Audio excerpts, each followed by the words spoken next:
Pan-Democrats discuss their response to Beijing's decision on the SAR's political reform. Hong Kong people among those injured in a tour bus crash in Canada. And Syrian rebels capture dozens of UN peacekeepers.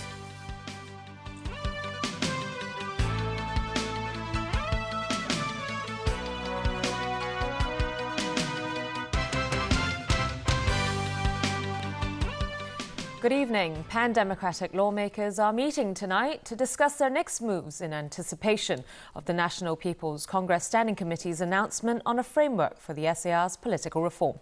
Many are concerned there won't be anything left to discuss in the next round of public consultation on constitutional development. Pan-Democratic lawmakers are invited to the constitutional reform briefing to be held next Monday, one day after NPC Standing Committee's announcement of its decision on a framework for the SAR's political reform. One or two of them either not in Hong Kong or already have another appointments, they can't go. And so I think the majority of the Pan-Democratic councillors will go. A group of them met tonight to discuss their next moves, but have not said if they will stage any protest action at the briefing. According to sources, Beijing's framework will set the nomination threshold and the maximum number of candidates that can stand in the 2017 chief executive election. This means the only thing left to discuss in the next round of public consultation will be how the nominating committee will be formed. Beijing officials have said it will be modelled after the current election committee, which involves a lot of corporate and organisational votes with an electorate base of about 200,000 people. Maria Tam, a local member of the NPC, defended the need for corporate votes, saying it allows for a more macro perspective rather than personal wants. She said company representatives, because of their background and experience, tend to have a better understanding of the relationship between the central government and local authorities, which affects the overall situation in Hong Kong. But Civic Party lawmaker Alan Leung said Tam's explanation means there is no room left for discussion.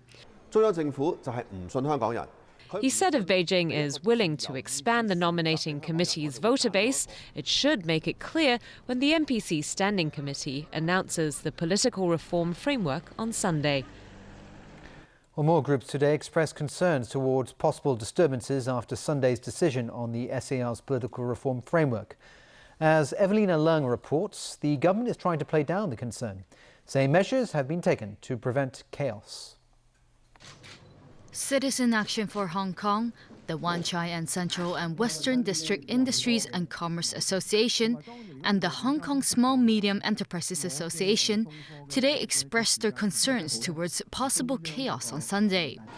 The NPC Standing Committee will be announcing the framework for Hong Kong's political reform that day. The groups fear the announcement could stir up a hornet's nest. We are quite concerned about their actions. Maybe there's consequences like blocking the traffic, and some of the business will be affected. They called on the government to ensure high-ranking officers will be on duty that day to handle any disturbances. Meanwhile, a Christian group that issued a declaration online supporting the implementation of genuine universal suffrage said the core values of society are deteriorating during the political reform process. Everyone should treasure their rights to speak, religious freedom, and their right to vote for their government. And so from our observations, all these are being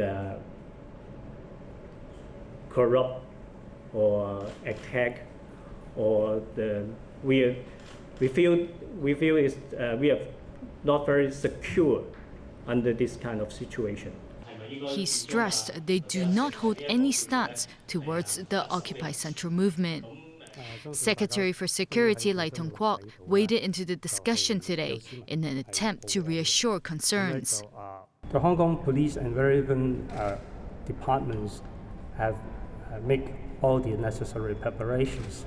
And of course, we do hope that when people come out to express their views and opinions, they do so in accordance with the law. Lai stressed if anyone breaks the law, the police will take appropriate and prompt actions to handle the situation. Evelyn Lang, TVB News. In Canada, 56 people were injured, 6 of them critically, when a tour bus rolled over on a mountain highway about 200 kilometers northeast of Vancouver on Thursday. There are Hong Kong people among the injured. The bus was carrying Chinese tourists on their way back to Vancouver following a 4-day trip to the Rocky Mountains. Some of the injured were airlifted to hospitals by helicopters. Officials described the crash as a single-vehicle accident. According to eyewitnesses, the bus was moving at a high speed, believed to be over 130 kilometers per hour, when it rolled over at a bend in the road. Police investigations into the accident are underway. Japan's defense planners are seeking their biggest budget ever for the coming fiscal year. Today, the Japanese Defense Ministry requested a 3.5% increase to $48.7 billion for the year starting in April. The ministry says the increased budget will be used to pay for stealth fighters, drones and a high-tech submarine. It comes as Japanese Prime Minister Shinzo Abe bolsters the military amid an intensifying rivalry with China. If approved, this third increase in a row will more than reverse the decade of cuts that Abe ended since taking office. Well, the United Nations has called for the immediate release of at least 43 UN peacekeepers captured by Syrian rebels overnight. It comes as UN officials warned of a humanitarian catastrophe as the Syrian war forces millions to flee the brutal conflict. Syrian rebels have reportedly captured dozens of United Nations peacekeepers near the Israeli-occupied part of the Golan Heights. More than 40 Fijian peacekeepers have been taken prisoner, while scores more from the Philippines are surrounded. Philippine military officials say their men will stand their ground and will not surrender. Our soldiers are prepared, trained and capable of dealing with these situations and will take risks to fulfill our commitment to international security and peace. As the UN scrambles to deal with the fate of its peacekeepers, a United Nations official said the humanitarian situation in Syria was dire. Grave human rights violations have become the norm in Syria. Parties to the conflict are oblivious of their obligations to protect civilians and abide by international humanitarian law, as they continue to commit terrible crimes against civilians. Indeed, the brutality of the war has forced 3 million people to flee the country. Both government forces and rebel groups have been accused of human rights violations. But it's the deed of the Islamic State in Syria and neighboring Iraq which has attracted the most attention. Will the US intervene on humanitarian grounds? President Barack Obama said no. We can rout ISIS on the ground and keep a lid on things temporarily, but then as soon as we leave, the same problems come back again.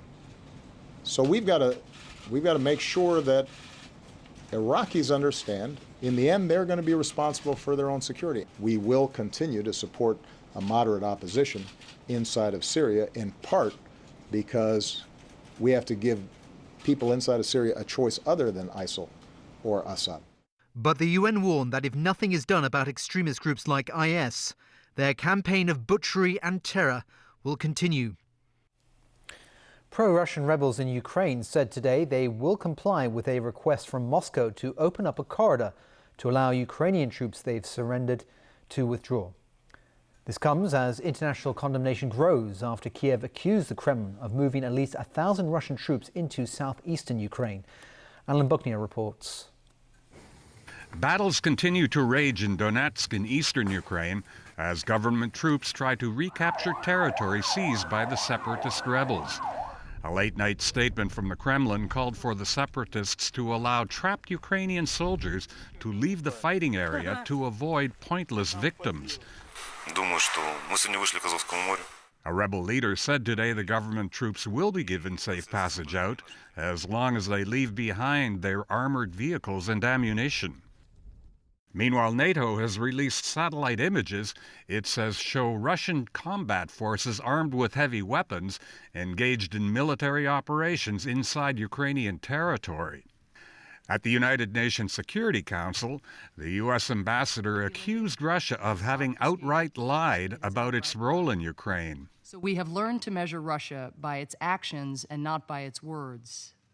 In the last 48 hours, Russia's actions have spoken volumes. Russia has repeatedly denied any military presence in Ukraine, and Russia's ambassador to the UN said Washington should stop interfering in the internal affairs of sovereign states.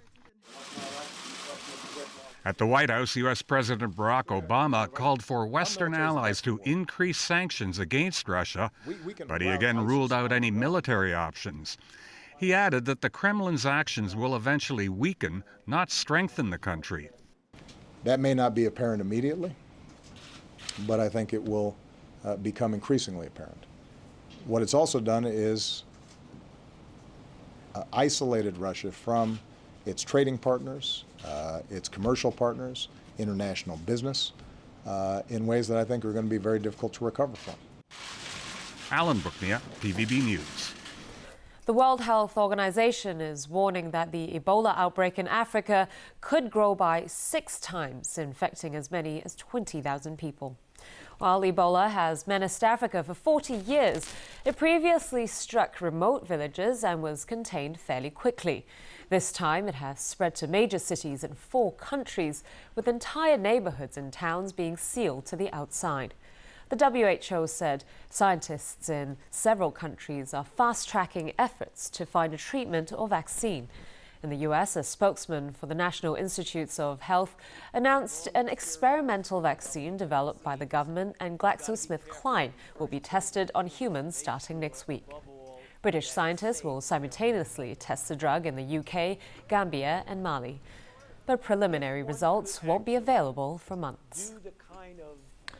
Turkey's new Prime Minister Ahmet Davutoglu is set to announce his cabinet list a day after he was appointed to form a new government.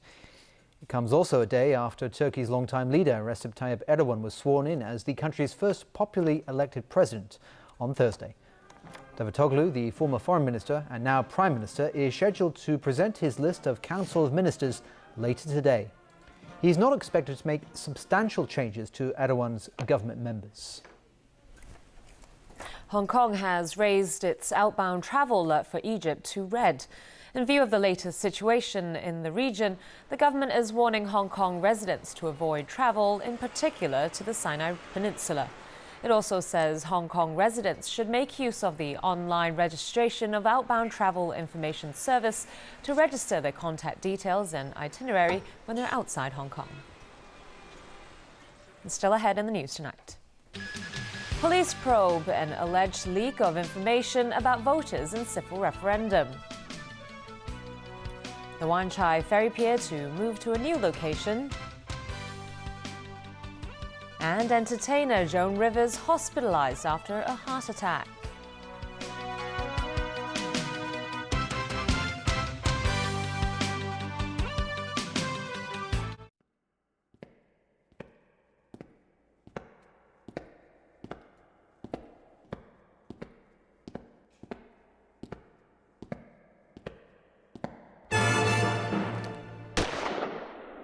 Fankle. Less is More presents Skyfall.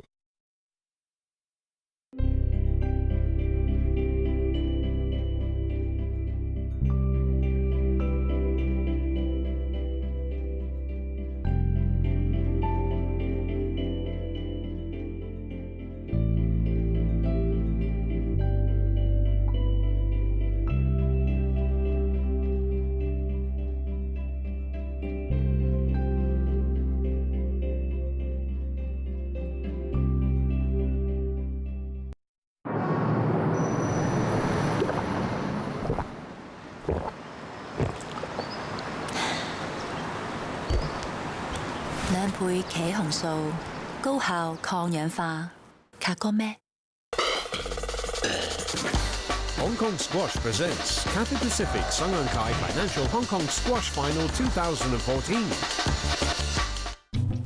就快去旅行咯喎，執行李未啊？執好啦。